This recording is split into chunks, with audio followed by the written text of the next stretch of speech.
My name is Dick Bray, and I entered the Army on August 31st, 1966 as a private. I went up to Fort Ord for basic training, advanced training, held over because I'd been selected to go to officer candidate school. I went to Fort Benning, Georgia, and had 6 months of training to be an officer.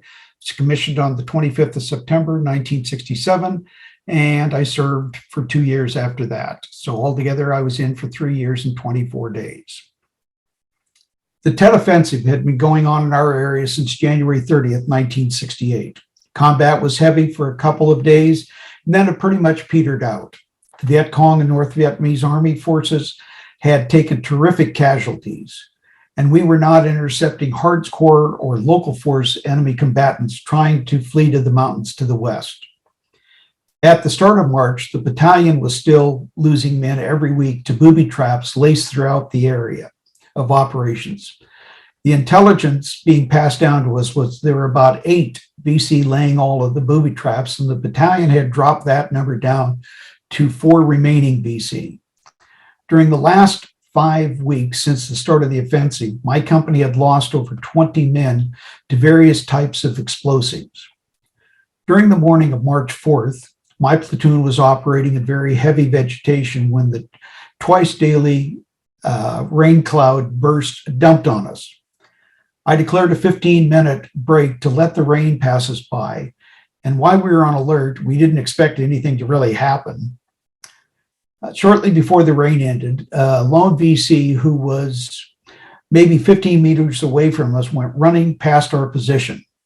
It happened so quickly that only 3 guys opened fire on the fleeing figure. We went out to check the path the guy had traveled on and didn't find a body or a blood trail that would have indicated the guy was wounded. Now we had to find this guy before he could set up any more booby traps and cause casualties to my platoon members or anyone else from the battalion that would have happened to be in this area going forward. We spotted the guy several times during the next several hours, but we couldn't engage him. Finally, around 3 p.m, we spotted him heading out of the vegetation towards some abandoned rice paddies with a lone clump of trees 200 meters past where we were. We chased the guy until he disappeared into a small tunnel opening. While one platoon member fired his rifle at the tunnel opening, myself and 2 others flipped grenades into the opening. I still have the grenade ring from that last grenade. The resulting explosions caused the tunnel to cave in, thereby either trapping the guy or possibly killing him. We did find a couple of leaves from the debris that was blown out with fresh blood on them, and they could have come from him, a snake, a rat, or anything else that was occupying the tunnel. I called in what we found and that we had engaged one VC and suspected he was wounded in the collapsed tunnel. While this was happening, several members searching the clump of trees found a small living area that couldn't have been occupied by more than one individual. We proceeded to blow up everything we could find using C4 explosives and then lay CS gas granules, which is a riot control gas granules.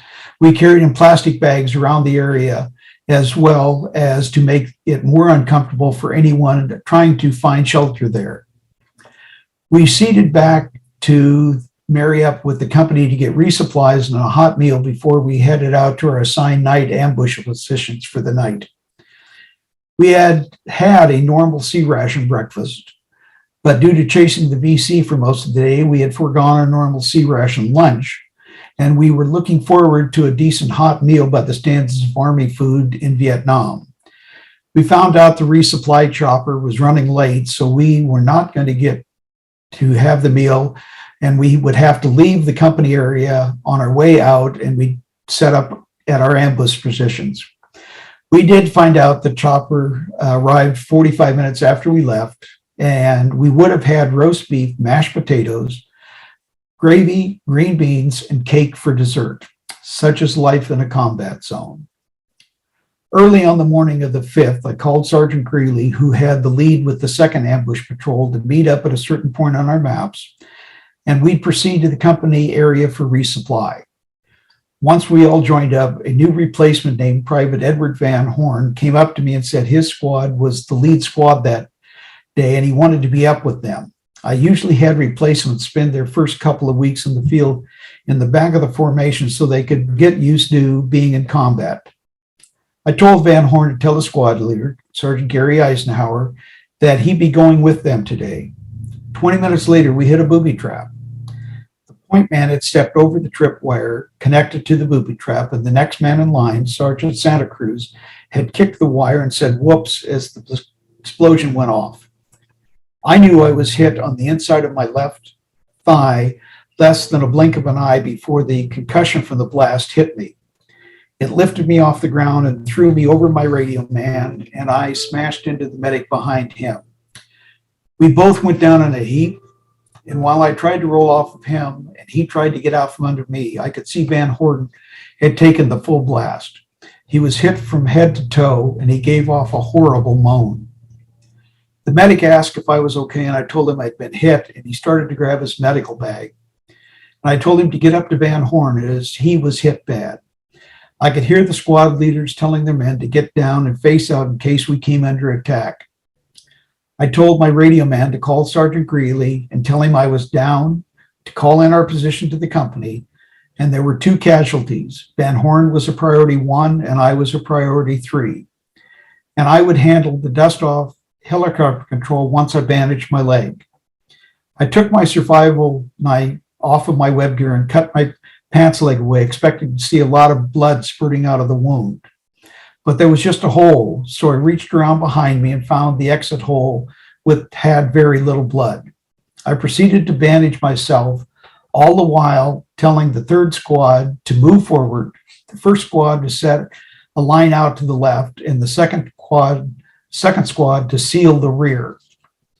Sergeant Greeley had come up and I told him I established contact with dust-off control and was informed a dust-off that had been going out to another unit to pick up a sick individual had already been diverted to our location.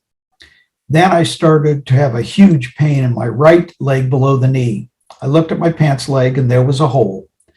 So I cut off the pants leg and there was a hole in the tibia. No blood, just a hole.